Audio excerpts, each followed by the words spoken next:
Alright, Chapter 3. So far, we have a world, we've got guns, and we have some super basic enemies. I'm actually quite happy to have gotten this far without any major issues, but it's about time to implement some actual game mechanics. So what kind of game am I even aiming for? I guess the most fitting genre would be a horde shooter. The player will have a base that needs to be defended from waves of enemies while also gathering resources to upgrade himself or the base. Initially, I wanted enemies to come from all directions, but that idea was based on the game being co-op, and even I know that's a bit out of reach, at least for the near future. So we'll have to find a way to funnel enemies to make the base a little more defendable for a single player. But one step at a time. Let's first give this guy a few more brain cells, just a couple, so he can decide what to attack based on distance. We do that by finding the closest targetable object and calculate the shortest way to get there. And here's me trying out the line renderer component to visualize the current target. While last episode was my first time to really touch coding, it was honestly not too hard, as almost every game needs some sort of weapon, so it's well documented and easy to implement. It got a lot harder this time, and I had to learn quite a few coding concepts I had never seen before, such as interfaces, which I used here with iTargetable to identify targetable objects. Basically, an interface is a contract, and every class, in my case the player or the enemy, that uses this interface needs to implement the methods defined by it. So here, everything defined on the left needs to be implemented on the right. While this might take a little longer to set up, it will hopefully make things easier in the long run. Anyways, that worked. So let's give the enemy the ability to attack buildings.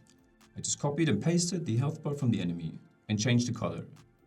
And did the exact same thing again for the player. I mean, nothing happens when the player health reaches 0, but that has to wait until I get to scene loading and UI stuff. A little more annoying was the desync between the attack animation and the actual damage application, but that's easily fixable by calling the deal damage method from an event inside the attack animation instead of directly from the enemy code. And even though I told myself not to get too bogged down in details, I wanted to at least have a little hit effect animation to show when something's being damaged. So with the help of Feel, which I also got in the Unity summer sale, I did just that. All it takes is attaching their player component and an impulse listener to the camera. And with that, we have a working camera shake. Last thing to do is to simply trigger the animation when taking damage. And for the building, I just used a squash and stretch effect and hooked it up the same way. Good enough? On to the next topic. Scriptable objects. Another coding concept that is supposed to help make things a little more designer friendly. Basically a template that can be used to store all kinds of data, in this case, building upgrades. So here, I defined all the variables I need, and by using the create asset menu attribute, I can now just create a new scriptable object right from the Unity menu. And with that, creating new levels for this or other buildings is super easy without having to touch any code. I just need a way for the player to trigger that upgrade. So for that, I need some sort of UI.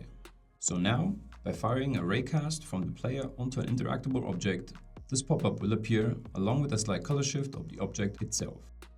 And because that pop-up was ugly as hell, here's a slightly upgraded one. By animating the background circle, we get this pretty decent looking loading effect. Just copy and paste it and hook it up with the R button via the Input System Manager to get a second UI for repairing. Also, one thing that I really had to fix was this weird enemy pathing. The building center was probably a bit off, so it sometimes walked around it to get as close as possible. Instead of the building center, I want the enemy to find the nearest mesh point of that building and attack it, which is visually represented by this gray sphere. Back to the upgrading mechanic. In order to actually see the upgrades, I created a few visuals, one for each level of a wall. A scaled cube will suffice for now. After assigning each prefab to the inspector, the upgrade works and the wall gets bigger. Amazing. So here is the new testing canyon I built. Let's block it off completely with wall pieces to see how all of this works together. Well, there's a wall and there are enemies which attack it. Nothing super exciting, but I'm glad it works. However, due to the rigid body or the collider, I'm not too sure to be honest, enemies are being pushed to the wall. Also, the NavMesh is not updating once a wall piece has been destroyed, so that needs fixing as well. Fortunately, all of that is really easy by just applying a NavMesh modifier component and set the override area to not walkable. After rebaking the NavMesh, there's a visible gap that enemies cannot walk over, however, it will get updated as soon as part of the wall is destroyed. Well, I guess this would have been easy if not for the hit animation deform. Every time the object gets squeezed, it also updates in NavMesh, so that's not good. Redoing some of the object hierarchy did eventually fix it, but that was one of those things that took me a lot longer than it should have. Anyways, let's move on to some more relevant things. Currently, all the enemies are doing is attacking the closest building until nothing's left. And while I think that might be a valid enemy behavior, there needs to be a bigger threat to the Nexus or other vital buildings. For that, I implemented a priority system. Each targetable object now is a priority, and certain enemies will try and focus higher level buildings first. And here they are, my new Nexus hunters, walking away from the battle, not wanting anything to do with it. Oh, there they go. Just waiting for the right moment.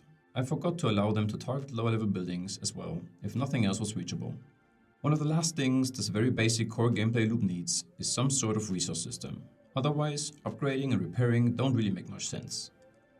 Using the singleton pattern, I created this resource manager, which basically consists of an integer that holds the amount of money the player has, and some helper methods for receiving and spending money. The singleton pattern makes it easy to use a class because there's only one version of it in the whole game. That means I don't have to set up references to it every time, I can just access it directly from anywhere. This will come in handy, as lots of things in the game will probably need to use it. For now, the money will come from mineable objects. These hovering cubes which a player can run over to pick up. Obviously, it was necessary to spend way too much time making them smoothly home towards the player. But again, once in a while something needs to look at least decent. After adding a drop zone around the main building, I can now pick up these cubes and drop them for some money.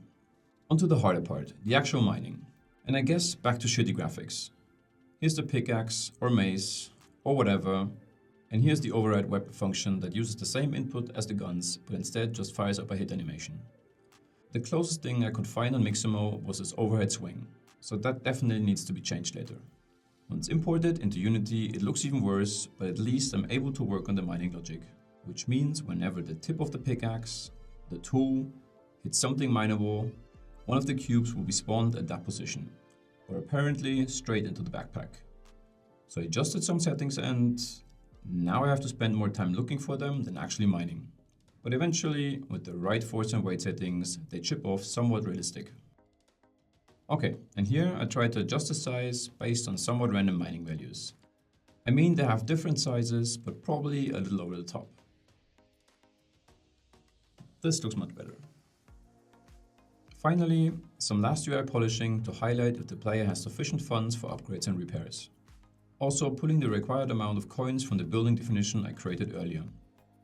To finalize the core loop, I just need one more thing, a wave handler.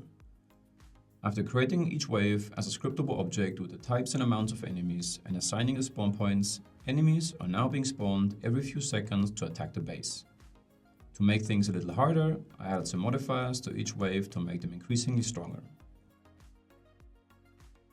And lastly, my last minute addition. An auto turret which was surprisingly easy to implement.